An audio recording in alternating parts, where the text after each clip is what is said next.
कुंभ मेला चल रहा है। कुंभ में मैं स्वयं भी स्नान करके आया हूं, लेकिन मैं अपने अनुभव से ही बता रहा हूं। और मध्य प्रदेश की सरकार के जो अभी हमारे मध्य प्रदेश से लगा हुआ सटा हुआ जो हमारा इलाका है, खासकर रीवांचल वाला, यहाँ सब तरफ लगातार पूरे देश के बाकी राज्यों से लोगों का दबाव बना हुआ आवागमन के कारण से, इसलिए कुंभ प्रशासन की ओर से भी हमसे संपर्क करके हम उनके भी संपर्क में सबसे निवेदन कर रहा हूँ कि अभी आप कृपा करके एक दो दिन इस मार्ग से आगे न बढ़े, क्योंकि ये आगे मेले की व्यवस्थाओं में भी हमको चुनौती आ रही है।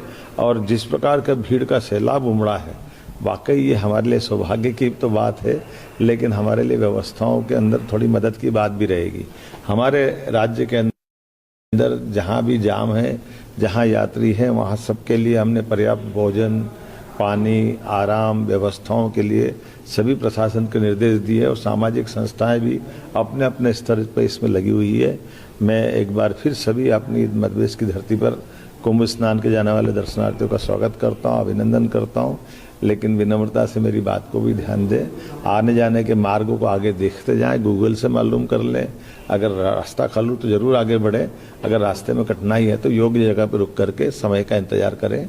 मेरी अपनी ओर से आप सबके प्रति यात्रा की मंगल कामना, बधाई। आदरणीय सभी कांग्रेस जन, सभी हमारे मध्य प्रदेश के वासीगण जो इलाहाबाद के रास्ते पे या कुंभ में जाने के लिए प्रयाग के जितने भी मध्य प्रदेश के रास्ते हो, चाहे हमारा विंध्य का क्षेत्र हो, चाहे हमारा महाकौशल का क्षेत्र हो, जहां जहां भी जाम की खबरें आ रही है, जहां सड़कें जाम हो गई है, प्रशासन रिक्वेस्ट कर रहा है कि आप आज मत जाएं, थोड़े दिन बाद जाएं। मैं मानता हूं कि हम सबका दायित्व है कि जो जाम में फंसे लोग हैं उनको खाने पीने की परेशानी आ रही होगी, और जो जाम में फंसे लोग हैं उनको और भी तरह की कुछ दिक्कतें का सामना करना पड़ रहा होगा। तो कांग्रेस जनों से मेरा आग्रह है, हर जगह जिस रास्ते पे वो, चाहे कटनी से होते हुए जबलपुर से होते हुए हमारा रीवांचल के जितने रास्ते हैं, सब जगह जो प्रयाग पहुंचते हैं उन सब पर कांग्रेस जन भक्तों की सेवा करें और उनको जो संभव हो मदद करें। मैं आप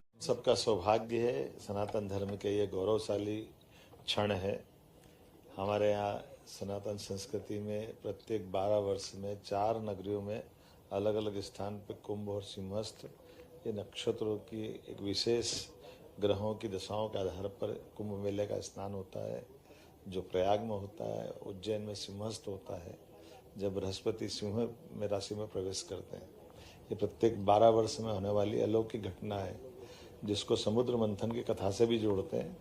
और हमारे लिए ये सौभाग्य के ऋषि मुनि, तपस्वी, साधु, सन्यासी, आमजन, नगरवासी, ग्रामवासी सभी आकर के अपने आस्था के इस पर्व में शामिल होते हैं, श्रद्धा से स्नान करते हैं और आगामी सनातन धर्म की दृष्टि से उस विश्वास को दृढ़ करते हैं, जिसके कारण से हजारों वर्ष से हमारे इस संस्कृति पर सबको गर्व होता है।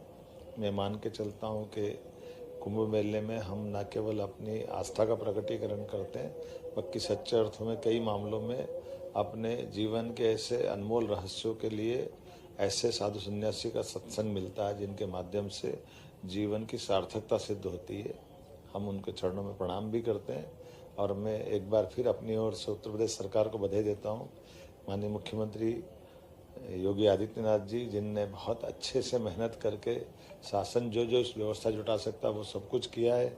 यशस्वी प्रधानमंत्री का आशीर्वाद हमको मिला है, और प्रधानमंत्री जी स्वयं ये आशीर्वाद के बाद हमारे यहाँ स्नान भी करके गए प्रयाग की धरती पर, और माननीय गृह मंत्री जी भी स्नान करके गए। हम सब मुख्यमंत्री भी अलग अलग तरह से अपनी सुविधानुसार आ रहे हैं। हमारा यहाँ पंडाल भी लगा, सांस्कृतिक अलग अलग आयोजन भी चल रहे हैं। सम्राट विक्रमादित्य के जीवन के विविध पक्षों को लेकर के, हमारे भगवान श्री कृष्ण के मध्य प्रदेश से जुड़े हुए रहस्यों पे, उनकी यात्रा से जुड़े वृत्तांतों पे एक नाटक बनाया है। ऐसे कई कारण से, और आगामी समय में 2028 में जब कुंभ मेला सिंहस्थ के रूप में उज्जैन में लगेगा, उसकी तैयारी के लिए भी पहले हमने अधिकारियों के अलग अलग दल भेजे थे, और आज मैं स्वयं प्रत्यक्ष यहाँ आया हूँ। साधु संतों से मार्गदर्शन भी लेंगे, आशीर्वाद भी लेंगे, और परमात्मा की दया से जो मौका मिला है, ये जीवन का अप्रतिम मौका है।